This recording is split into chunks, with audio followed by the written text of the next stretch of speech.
Welcome to my YouTube channel physics face. First year chapter number 4 हमने कल उसका topic number 1 देखा था। वर्क के बारे में हमने डिस्कशन की थी, work done by constant force. आज हम लोग डिस्कस करने जा रहे हैं work done by variable force. ये भी इंपॉर्टेंट है, यहाँ से भी आपके एमसीक्यूज वगैरह आ रहे होते हैं। So let's start our topic that work done by variable force. इस टॉपिक पे जाने से पहले कल वाले टॉपिक को थोड़ा सा रिवाइज कर लेते हैं। जो हमने कल टॉपिक पढ़ा था वो आपके पास था work done by constant force.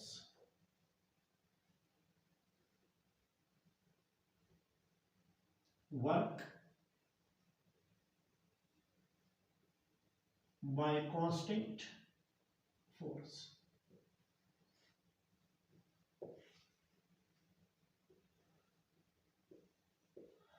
हमने कल इसके रिलेशन देखे थे।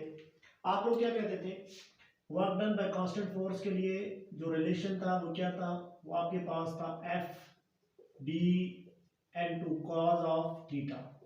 हमने डिस्कशन की थी, यहाँ पे आप लोगों के पास साइन ऑफ थीटा भी आ सकता है। हम लोग देखेंगे फोर्स का कौन सा कंपोनेंट है जो along the direction of displacement है। लेकिन याद रखें ये वाला फार्मूला तभी वैलिड होगा इफ एंड ओनली इफ जो फोर्स आपके पास है वो कांस्टेंट हो, ना तो फोर्स की मैग्नीट्यूड चेंज हो और ना फोर्स का एंगल चेंज हो। ये तभी आप लोग इंप्लीमेंट कर सकते थे। और अगर आप लोग इस रिलेशन के मुताबिक ग्राफिकल एनालिसिस देखें तो आप लोग देखेंगे, सपोज करें आपके पास, हम लोग ग्राफिकल एनालिसिस पढ़ रहे हैं, तो यहां पे आप लोग लेंगे फोर्स जो आपके पास वाई एक्सिस में होगी और एक्स एक्सिस में आप लोग क्या ले लेंगे, यहां पे आप लोग ले लेंगे डिस्प्लेसमेंट को डी को। यहां पे आप लोगों ने डिस्प्लेसमेंट ले लिया है डी, वर्टिकल एक्सिस में फोर्स और डिस्प्लेसमेंट, तो ये कांस्टेंट फोर्स हो जाएगी। तो कांस्टेंट फोर्स से आप लोग कैसे, ये आपके पास कोई कांस्टेंट फोर्स है और यहाँ पे आपके पास क्या है, यहाँ पे आपके पास डिस्प्लेसमेंट है। तो ये जो एरिया बन रहा है आपके पास, area under the force displacement graph, ये आपको दे देता है वर्क। मतलब ये जो एरिया है अंडर फोर्स डिस्प्लेसमेंट ग्राफ, ये भी क्या दे देता है, will give the value of, will give work done. मतलब लेट्स सपोज करें अगर आपको एमसीक्यूज के अंदर वैल्यू के बनो, इस तरह को कोई एरिया के बनो, तो यहाँ पे वैल्यू के बने, सपोज करें ये 10 न्यूटन की फोर्स की बात करें और यहाँ पे आपके पास है 3 मीटर का डिस्प्लेसमेंट। तो ये आप लोगों को पता है यहाँ पे रेक्टेंगल बन रहा है, तो वो कहेगा फाइंड आउट करें कि वर्क डन क्या है। तो आप लोग इजिली फाइंड आउट कर सकते हैं वर्क डन इक्वल टू, अब आपके पास यहाँ पे देखें ये रेक्टेंगल है, तो रेक्टेंगल का एरिया क्या होता है, work done equal to area of rectangle, और एरिया ऑफ रेक्टेंगल किसके बराबर हो जाएगा, विड्थ इनटू लेंथ। तो विड्थ की वैल्यू क्या है 10 न्यूटन मल्टीप्लाई विथ क्या आ जाएगा 3 मीटर, तो ये वैल्यू क्या आ जाएगी, वर्क डन की वैल्यू आ जाएगी 30 जूल की। तो अगर इस तरह का क्वेश्चन आ जाए तो आप लोग उसको इजीली जो है वो सॉल्व आउट कर सकते हैं। अगर यहाँ पे इस तरीके का हमने क्वेश्चन देखा है, आप लोग कांस्टेंट फोर्स से अगर क्वेश्चन आ जाए, इसी तरीके से अगर आपको क्वेश्चन कुछ इस तरीके से गिवन हो, सपोज करें आपके पास ये कुछ वैल्यू आपकी ऐसे गिवन है, सपोज करें ये आपके पास वर्क फोर्स और डिस्प्लेसमेंट का ग्राफ गिवन है, यहाँ पे वैल्यू दे रहा है वो फोर्स की 4, वर्टिकल एक्सिस में फोर्स है, और यहाँ पे वो कुछ वैल्यू दे रहा है, लेट करें यहाँ पे आपके पास कोई वैल्यू आ रही है, ये डिस्प्लेसमेंट है 4 मीटर का और यहाँ पे जो डिस्प्लेसमेंट है वो 6 मीटर का है। वो कहेगा यहाँ पे आप लोग फाइंड करें कि आपके पास वर्क डन कितना है। तो यहाँ पे भी ये भी बड़ा इजी है, आप लोग देखें जो पहला पोर्शन आपका ग्राफ का बन रहा है, ये पहला पोर्शन फिर किसका बन रहा है, ये रेक्टेंगल का बन रहा है, स्क्वायर का बन रहा है। तो यहाँ पे वर्क डन क्या हो जाएगा, यहाँ पे वर्क डन हो जाएगा वर्टिकल जो आपके पास विड्थ है उसको मल्टीप्लाई कर ले लेंथ के साथ, तो मैं टोटल वर्क डन लिखता हूँ। तो पहला एरिया कौन सा बन रहा है, एरिया अंडर द रेक्टेंगल, तो वो क्या बनेगा 4 मल्टीप्लाई बाय 4, ये हो जाएगा 16 प्लस, अब इस दूसरे की बात करें तो ये आपके पास है ट्राइंगल है, और ट्राइंगल का एरिया क्या होता है, ट्राइंगल का एरिया होता है half into length into width. तो लेंथ क्या है 6 - 4, ये आपके पास 2 है, और विड्थ वही आपके पास है 4, तो देखिए 2 2 से क्या हो जाएगा कैंसिल हो जाएगा। तो ये वर्क डन की वैल्यू क्या बनेगी, ये बनेगी 16 प्लस आपके पास 4, तो ये वैल्यू बन जाएगी आपके पास 20 जूल की। तो ये वाले क्वेश्चन बड़े आसान होते हैं, आप एक बार इनको देख लें कि आपके पास ग्राफ गिवन हो तो आप लोग जो कांस्टेंट फोर्स है उसका वर्क डन आप लोग इजीली फाइंड आउट कर लेते हैं। हमारे पास जो टॉपिक है वो टॉपिक हमारे पास है work done by variable force. अब हम लोग डिस्कशन करने जा रहे हैं work done by variable force, work by variable force. अब ये वाला फार्मूला जो आपके पास है F D cause of theta, ये इंप्लीमेंट आपका नहीं हो सकता जब आप लोग देखेंगे work done by variable force. अब आप लोग क्या करेंगे, एक बात याद रखें, जो फोर्स वेरिएबल हो सकती है, जो वेरिएबल फोर्स आपके पास होगी, वेरिएबल फोर्स वो आपके पास 3 कंडीशन में हो सकती है। या तो आपके पास क्या हो जाएगी, मैग्नीट्यूड ऑफ फोर्स वेरी करेगी, मैग्नीट्यूड ऑफ फोर्स ये वेरी करेगी। Number 2, direction of force very करेगी, डायरेक्शन ऑफ फोर्स क्या करेगी, ये वेरी करेगी। और नंबर 3, बोथ वेरी कर सकते हैं। बोथ मतलब क्या क्या, मैग्नीट्यूड प्लस डायरेक्शन, ये आपकी उस फोर्स की क्या कर सकते हैं, ये वेरी कर सकते हैं। अब जो वर्क डन आपके पास हो जाएगा वो वर्क डन हो जाएगा बाय वेरिएबल फोर्स। हमने प्रीवियस केस में देखा है कि अगर मैग्नीट्यूड और डायरेक्शन ऑफ फोर्स कांस्टेंट है तो चलिए ठीक है, डायरेक्ट लगा ले W equal to F D cos of theta. लेकिन मसला तो वहां पे आएगा जहां पे जो फोर्स है वो वेरिएबल हो जाएगी। अब तो आपके पास ये वाला रिलेशन अब आप इंप्लीमेंट नहीं कर सकते F D cos of theta. अब यहाँ पे आपके पास कुछ इंटीग्रेशन या कुछ समेटिव फॉर्म में आपके पास कोई फार्मूले आ जाएंगे। तो हम देखते हैं कि जब आपके पास फोर्स वेरिएबल हो तो आपका वर्क डन कैसे फाइंड आउट करेंगे। चलिए हम लोग केस नंबर 1 को ले लेते हैं, इसमें केस नंबर 1 को ले लेते हैं। लेट करें मैग्नीट्यूड ऑफ फोर्स,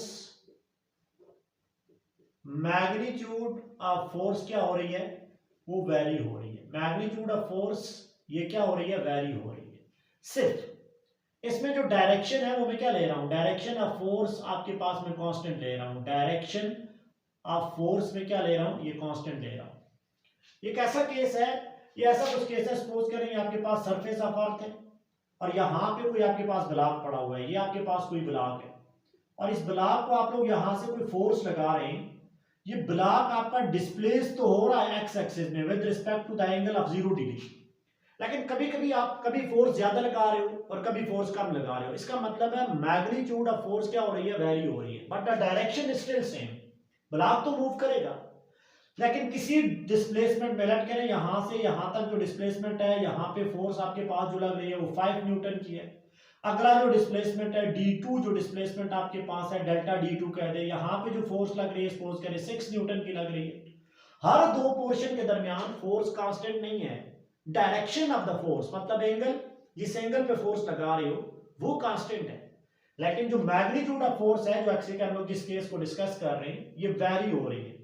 अब आप लोग ये वाला रिलेशन नहीं लगा सकते कि आप लोग वर्क डन फाइंड करें और आप लोग डायरेक्टली कह दें F D cause of theta, नहीं, अब ये इंप्लीमेंटेशन नहीं होगी। रीजन ये है कि यहां पे जो फोर्स होनी चाहिए इस रिलेशन के लिए वो कांस्टेंट होनी चाहिए, और ये जो आप लोग केस पढ़ रहे हो इसमें मैग्नीट्यूड ऑफ फोर्स क्या हो रही है, वो वेरी हो रही है। अब इस केस में आप लोग क्या करेंगे, इस केस में हम लोग स्मॉल डिस्प्लेसमेंट के मुताबिक हम लोग फोर्स ले लेंगे। मतलब पहले हम लोग यहाँ पे ये जो आपके पास डिस्प्लेसमेंट है डेल्टा D1, यहां तक हम लोग वर्क डन को देखेंगे। तो वर्क डन आपके पास कैसे हो जाएगा, हम लोग पहला वर्क डन फाइंड करेंगे। तो पहला वर्क डन आपके पास हो जाएगा, इसकी वैल्यू हो जाएगी F1, क्योंकि यहाँ पे जो फोर्स लग रही है 5 न्यूटन की, लेट करें वो F1 है। N2 आपके पास क्या हो जाएगा, डिस्प्लेसमेंट आपका क्या हो जाएगा 1 का, तो ये वैल्यू क्या हो जाएगी, ये हो जाएगी F1 N2 डेल्टा D1, और cos ऑफ 0 किसके बराबर होता है, ये 1 के बराबर होता है। अब अगला पोर्शन ले लें, ये वाला पोर्शन है।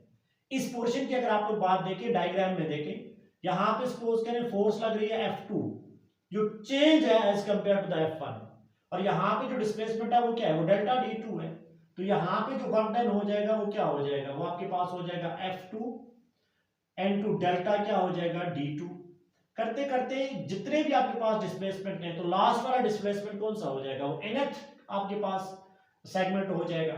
तो यहां पे आपके पास जो work done through nth segment हो जाएगा वो क्या होगा, वो होगा Fin N2 आपके पास बन जाएगा डेल्टा Dn।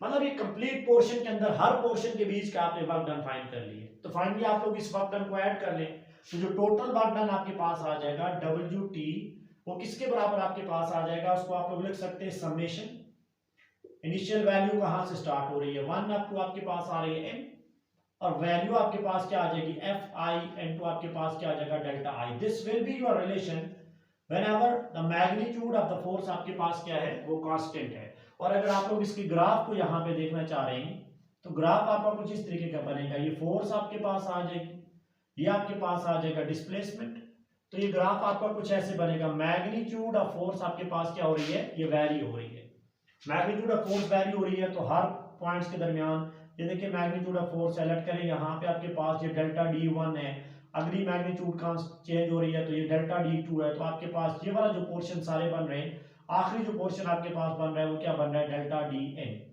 अब जब आप इन सब को ऐड करेंगे तो आपके पास क्या आ जाएगा, टोटल वर्क डन आ जाएगा। और बात तो वही है, area under the F, force और डिस्प्लेसमेंट ग्राफ के अंदर जो एरिया आ रहा है वो आपको वर्क डन की वैल्यू दे देगा। और ये वाला कौन सा केस आपने पढ़ा है, ये वाला केस आपने पढ़ा है, the magnitude of the force क्या हो रही है वो वेरी हो रही है। चलिए अब हम लोग ऐसा करते हैं, एक और केस ले लेते हैं जिसमें मैग्नीट्यूड ऑफ फोर्स के साथ साथ आप लोग क्या करें, डायरेक्शन भी चेंज कर लें। when मैग्नीट्यूड प्लस क्या होगा, डायरेक्शन चेंज होगी, डायरेक्शन ऑफ फोर्स ये वेरी कर रही है।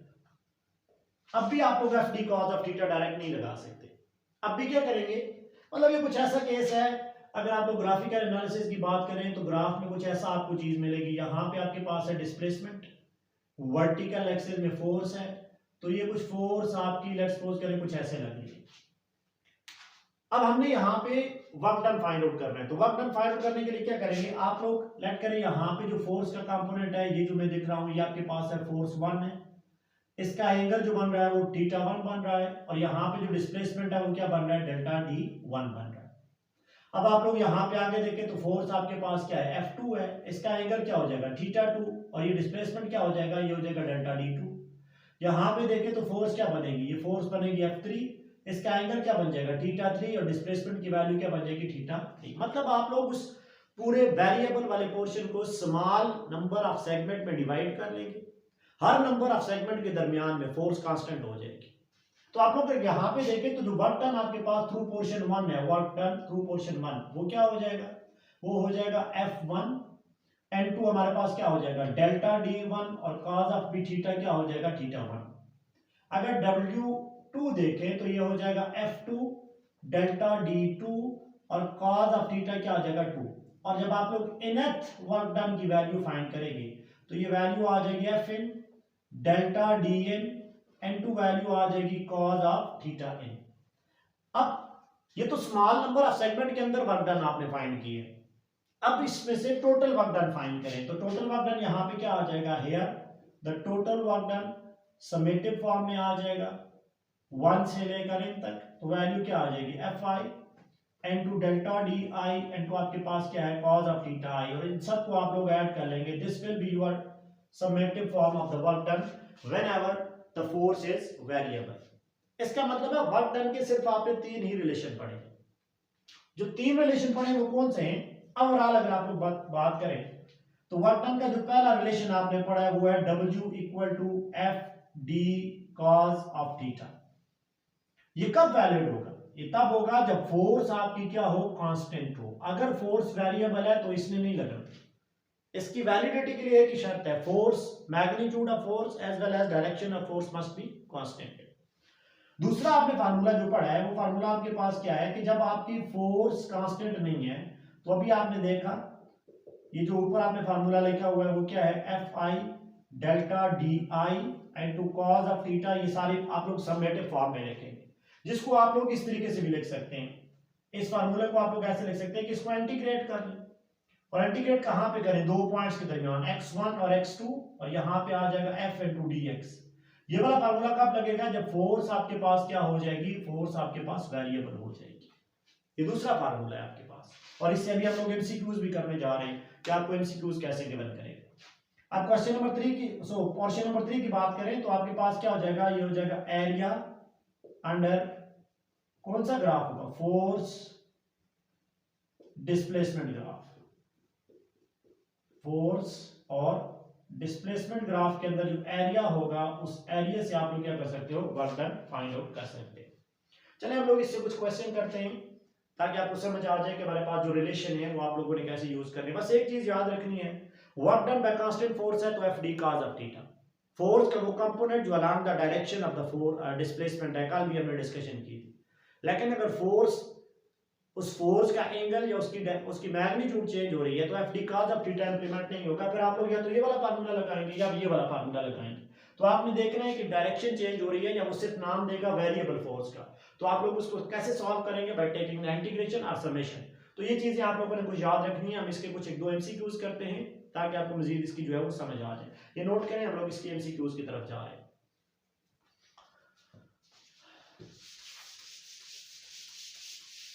अब देखिए, लेट करें आपको कुछ क्वेश्चन इस तरह का गिवन है। सपोज करें आपको क्वेश्चन गिवन है, आप एमसीक्यूज देखें। वो कह रहा है जो फोर्स की वैल्यू के मैंने लेट्स सपोज करें वो 2x है। ये फोर्स किसी ब्लॉक पे लग रही है और उसको डिस्प्लेस कर रही है x इक्वल टू 1 मीटर से लेकर to x equal to 3 metre तक। अब वो कह रहा है वर्क डन फाइंड आउट करें। अब आपका क्वेश्चन क्या है, आप लोग फाइंड आउट करें वर्क डन।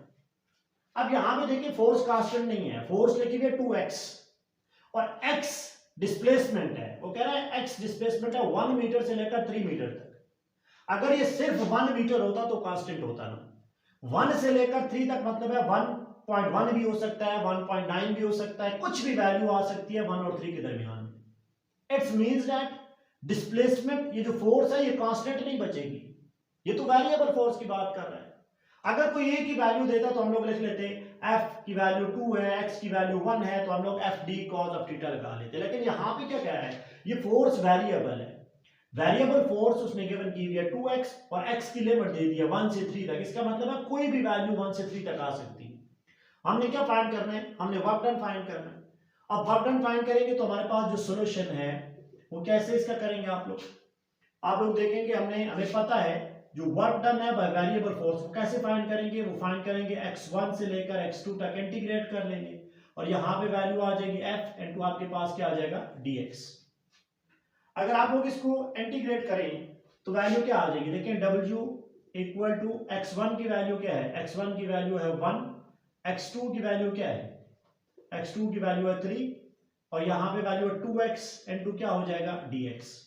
अब अगर आप लोग इंटीग्रेशन की बात कर रहे हैं तो इंटीग्रेशन इतनी इंपॉर्टेंट नहीं है ये मेडिकल वालों के लिए, लेकिन आप लोग देख जब आप लोग इसको इंटीग्रेट करेंगे तो इंटीग्रेशन क्या आ जाएगा, 2 कांस्टेंट है तो बाहर आ जाएगा 2 इनटू इंटीग्रेशन ऑफ 1 3 इनटू आपके पास क्या आ जाएगा x इनटू dx। कांस्टेंट को हमेशा इंटीग्रेशन से किधर लेके आ जाए, बाहर लेके आ जाए। वर्क डन की वैल्यू फाइंड करें तो वर्क डन की वैल्यू क्या हो जाएगी 2। अब इसके इंटीग्रेशन करें तो इंटीग्रेशन के लिए फार्मूला होता है, इसकी पावर क्या है 1, 1 में 1 ऐड कर लें, इंटीग्रेशन में कर रहा हूं। देखिए इसको मैं सॉल्व कर रहा हूं, x की इंटीग्रेशन लेके ना x इनटू dx, तो यहां पे देखिए x की पावर क्या है 1 है, इसमें 1 ऐड कर लें, x 1 यहां पे इसकी पावर 1 है तो 1 प्लस 1 क्या हो जाएगा 2। जो ऊपर फैक्टर आएगा वो यहां पे लिख लें डिवाइड बाय 2, मतलब ये कुछ मैंने ऐसे किया है x 1 प्लस 1 और आपके पास क्या हो जाएगा 1 प्लस 1। ये मेरे पास इंटीग्रेशन किसकी आ गई है, इंटीग्रेशन आ गई इस पूरे फैक्टर की। और आपके पास वैल्यू क्या है, यहां पे वैल्यू लिखी हुई है 1 लोअर लिमिट और अपर लिमिट क्या है 3 है। चलिए 2 2 से कैंसिल हो गया, वर्क डन इक्वल टू, अब इसको कैसे सॉल्व करना है, पहले अपर लिमिट यहां पे अप्लाई कर लेनी। अपर लिमिट अप्लाई करेंगे तो 3 का है तो 3 का स्क्वायर क्या हो जाएगा, पहले हो जाएगा 3 का स्क्वायर माइनस, अब लोअर लिमिट अप्लाई कर लें जो 1 है, x की जगह 1 पुट कर लें, ये हो जाएगा 1 का स्क्वायर। तो w की वैल्यू वर्क डन की क्या आ जाएगी 9 माइनस 1, जो कि आपके पास क्या आ जाएगी, वैल्यू आ जाएगी 8 जूल की। तो ये भी आसान सा है कि जब आपके पास वेरिएबल फोर्स से वर्क डन फाइंड आउट करना हो तो आप लोग इसको इजीली जो है वो फाइंड आउट कर सकते हैं अगर आपके पास क्वेश्चन जो है वो work done by variable force है। सो आप लोग उसको क्या करेंगे, इंटीग्रेट करेंगे।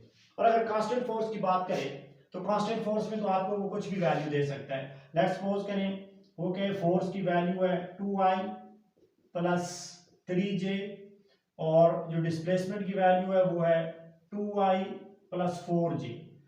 वो कहेगा वर्क डन की वैल्यू फाइंड करें। अब यहां पे देखें वर्क डन आपके पास क्या है, कांस्टेंट फोर्स से है तो कांस्टेंट फोर्स है तो आप लोग क्या करेंगे, work done is the dot product of force and displacement. और डॉट प्रोडक्ट में आप लोग क्या करते थे, आपने चैप्टर नंबर 2 में पढ़ा हुआ है, डॉट प्रोडक्ट में आप लोग x को x से मल्टीप्लाई कर लेते हैं। तो यहाँ पे देखें 2 को 2 से मल्टीप्लाई करेंगे क्या आ जाएगा 4 प्लस 3 को 4 से मल्टीप्लाई करें तो 4 3 इधर क्या हो जाएगा 12, तो वैल्यू क्या आ जाएगी 16, जो उनका आपके पास वर्क डन आ जाएगा। You will only use the dot product between the force and the displacement जब फोर्स क्या हो, वो कांस्टेंट हो। तो ये चीज आपने याद रखनी है, जब फोर्स कांस्टेंट है तो F D cos of theta, और अगर फोर्स कांस्टेंट नहीं है तो उस वैल्यूज को इंटीग्रेट कर लें, आपके पास क्वेश्चन जो है वो सॉल्व आउट हो जाएगा। थोड़ा सा इस पे प्रैक्टिस करें, इतना कोई डीप ये कंसेप्ट नहीं है, आप खुद जितना प्रैक्टिस करेंगे उतना आप इसके साथ यूज्ड टू हो जाएंगे। उम्मीद है आपको समझ आई होगी।